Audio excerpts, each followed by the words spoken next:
जय जय श्रीराम. दैनिक प्रवचन नामयोगी श्री ब्रह्मचैतन्य महाराज. मायेच्या तावडीतून सुटण्यास नाम हेच साधन आहे. परमेश्वराची भक्ती करावी, त्याचे नामस्मरण करावे असे पुष्कळ लोकांना मनातून फार वाटते, पण काही ना काही कारणाने ते घडत नाही. असे का व्हावे बरे? तर माया आड येते. मायेला बाजूला सारून भगवंतापर्यंत कसे पोचायचे? माया ही भगवंताच्या सावलीसारखी आहे. तिला सोडून तू ये असे त्याला म्हणणे म्हणजे तू येऊ नकोस असे म्हणण्यासारखेच आहे. कारण एखाद्या इसमाला तू ये पण तुझी सावली आणू नको असे म्हटले तर कसे शक्य आहे? म्हणून माया ही राहणारच. आपण तिच्या तावडीतून सुटून भगवंतापर्यंत पोहोचायचे कसे, हाच प्रश्न आहे. आणि या प्रश्नाचे उत्तर एकच, भगवंताचे नाम घेणे. नामानेच मायेच्या तावडीतून सुटून भगवंतापर्यंत जाता येते. जसे व्यक्तीशिवाय सावलीला अस्तित्व नाही, तसे मायेला स्वतंत्र अस्तित्व नाही. तसेच तिला स्वतंत्र शक्तीही नाही. कारण व्यक्तीच्या हालचालीप्रमाणेच तिची हालचाल होते. व्यक्ती न दिसली तरी तिची सावली जशी दिसते, त्याप्रमाणे मायेचे अस्तित्व मात्र जाणवते. मायेची सत्ता भगवंतावर नाही. एखादा इसम पूर्व दिशेला चालला आहे तर त्याची सावली त्याच्या मागून त्याच दिशेने जाईल.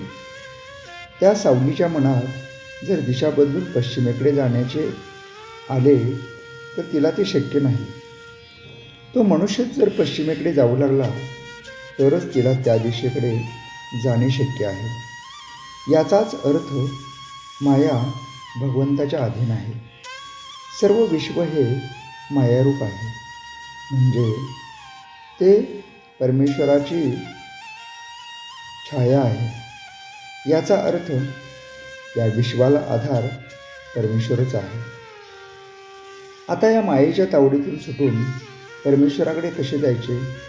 समजा एखाद्या इसमाला एका मोठ्या व्यक्तीला भेटायचे आहे, पण त्याच्याकडे सरळ जाणे शक्य नाही. कारण त्याच्या घराच्या दारावर रखवालदार, कुत्रे वगैरे आहेत. त्यांच्या तावडीतून सुटून गेले तरच मालकाची भेट होणार. पण समजा मला अमक्या दिवशी येऊन भेटावे अशा मजकुराचे त्या मालकाच्या सहीचे पत्र जर त्याला आले असेल तर ते पत्र त्या रखवालदाराला दाखविताच तो त्याला बिनतक्रार आत सोडील आणि मालकाची भेट होईल. तसे भगवंताचे नाम म्हणजे भगवंताच्या सहीचे पत्र जर आपण घेऊन गेलो तर मायारूपी रखवालदार ती सही पाहून आपल्याला आत सोडील आणि भगवंताची भेट होईल. म्हणून माया तरुण जायला भगवंताचे नामस्मरण हाच रामबाण उपाय आहे. नामस्मरणात खूप तल्लीन व्हावे, देहाचा विसर पडावा. देहबुद्धी विसरून नाम घेणे हेच निर्गुण होणे आहे.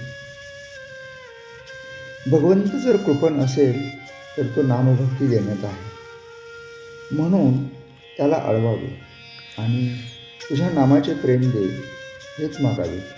बाकी सगळे देईल, पण हे नामप्रेम तो फार क्वचित देतो. म्हणून आपण तेच मागावे. रामाचे अनुसंधान नित्य ठेवावे आणि आनंदात राहावे. आजचे बोधवचन, विषयाची उर्मी हे मायेचे स्मरण होय, नामाचे स्मरण हे भगवंताचे स्मरण होय. जय जय श्रीराम.